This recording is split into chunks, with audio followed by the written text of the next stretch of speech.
Hello, কি অবস্থা? আজকে ভাবলাম কিছু একটা বানাই।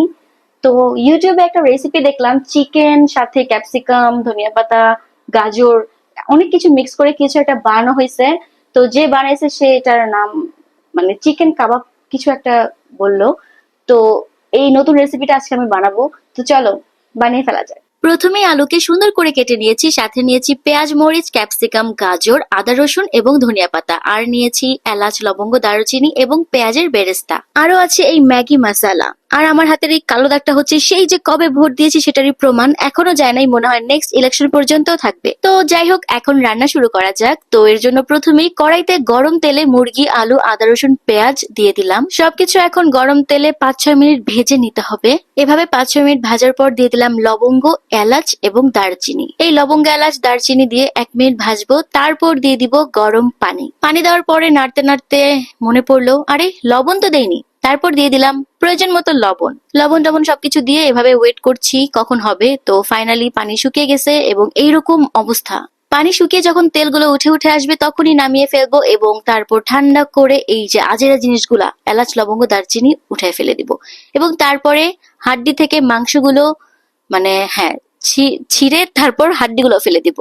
এরপরে সবগুলো হাত দিয়ে মেখে নিচ্ছি। মাখতে মাখতে হাত ব্যথা হয়ে গেছে, তাই ভাবলাম কি করা যায়। তারপর একটা নতুন যন্ত্র আবিষ্কার করলাম, যেটা দিয়ে সবগুলো মিশিয়ে নিলাম। এবার পরের ধাপ, সেটা হলো ক্যাপসিকাম, গাজর, পেঁয়াজ বেরেস্তা, কাঁচামরিচ, ধনিয়া পাতা, উফ, এত কিছু, গোলমরিচ, চিলি ফ্লেক্স সবকিছু নিয়েছি এই মিক্সচারে দেওয়ার জন্য।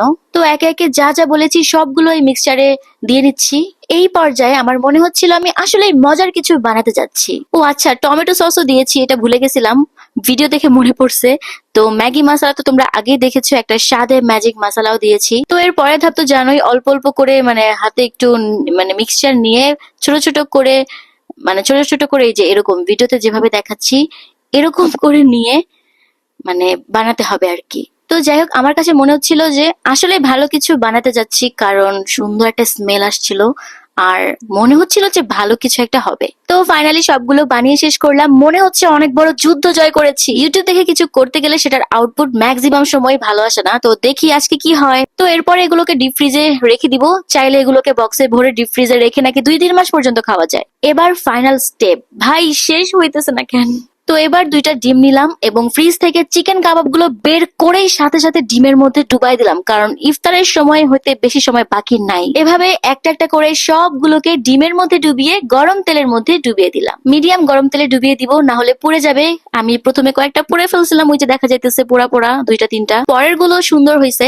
তো এভাবে 15টা ভেজে নিয়েছি, বাকিগুলো ডিপ ফ্রিজে রেখে দিয়েছি। তো আমাদের ইফতার রেডি। আর এই যে আমার আজকের রেসিপি, মানে এক্সাইটমেন্টে মুখ দিয়ে কথা বেরোচ্ছে না, দেখতে খুব সুন্দর হয়েছিল এবং খাইতেও নাকি অনেক ভালো হয়েছে। আমি বলি নাই, সবাই বলছে। তো এটাই হচ্ছে আমার ইউটিউব দেখে রেসিপি ট্রাই করা এবং আমি সাকসেসফুল। তো যেহেতু এই রেসিপিটা পাস করছে, তো এটা আবারও বানাবো। তো শেষে এই তেহারি খেয়ে ইফতার শেষ করলাম। বাই।